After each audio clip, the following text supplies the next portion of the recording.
سعادت حسن منٹو کے بہت سے مشہور افسانوں میں سے ایک افسانہ 3.5 آنے۔ اس کی داستان کچھ یوں ہے: میں نے قتل کیوں کیا؟ ایک انسان کے خون میں اپنے ہاتھ کیوں رنگے؟ یہ ایک لمبی داستان ہے۔ جب تک میں اس کے تمام عواقب و عواطف سے آپ کو آگاہ نہیں کروں گا، آپ کو کچھ پتہ نہیں چلے گا۔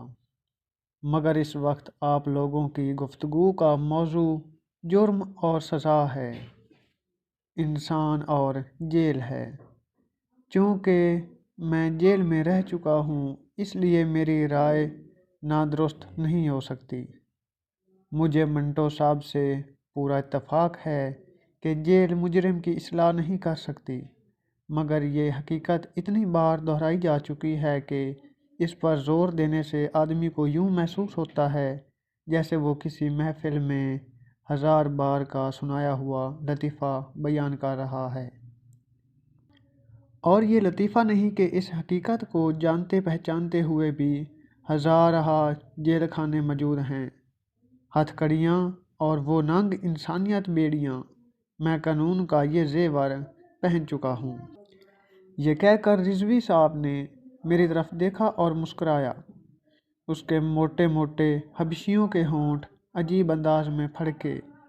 اس کی چھوٹی چھوٹی مخمور آنکھیں جو قاتل کی آنکھیں لگتی تھیں، چمکیں۔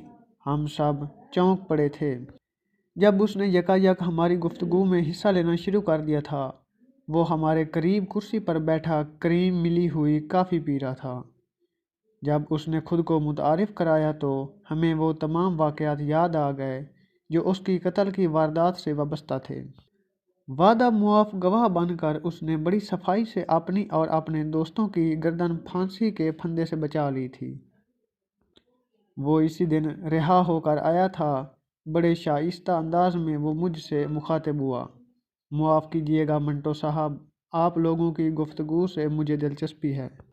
میں ادیب تو نہیں، لیکن آپ کی گفتگو کا جو موضوع ہے اس پر اپنی ٹوٹی پھوٹی زبان میں کچھ نہ کچھ ضرور کہہ سکتا ہوں۔ پھر اس نے کہا: میرا نام صدیق رضوی ہے۔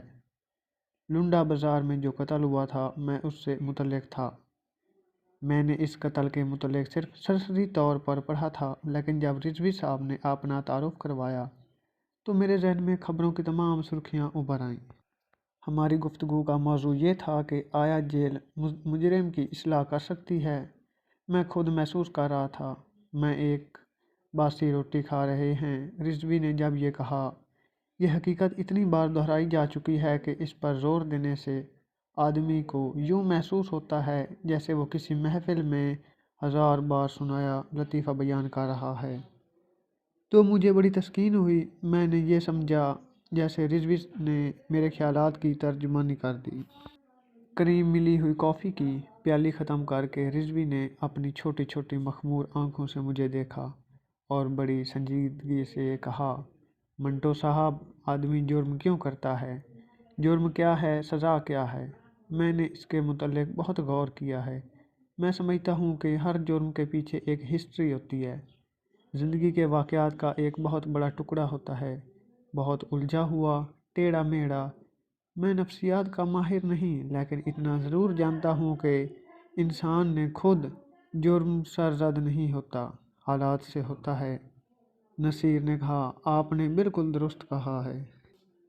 رضوی نے ایک اور کافی کا آرڈر دیا اور نصیر سے کہا: مجھے معلوم نہیں جناب، لیکن میں نے جو کچھ عرض کیا ہے اپنے مشاہدات کی بنا پر عرض کیا ہے، اور نہ یہ موضوع بہت پرانا ہے۔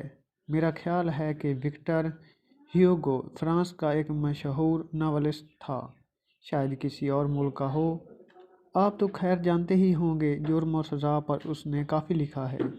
مجھے اس کی ایک تصنیف کے چند فقرے یاد ہیں۔ یہ کہہ کر وہ مجھ سے مخاطب ہوا: منٹو صاحب، غالباً آپ ہی کا ترجمہ تھا۔ کیا تھا؟ وہ سیڑھی اتار دو جو انسان کو جرائم اور مصائب کی طرف لے جاتی ہے۔ لیکن میں سوچتا ہوں کہ وہ سیڑھی کون سی ہے، اس کے کتنے زینے ہیں؟ کچھ بھی ہو، یہ سیڑھی ضرور ہے، اس کے زینے بھی ہیں۔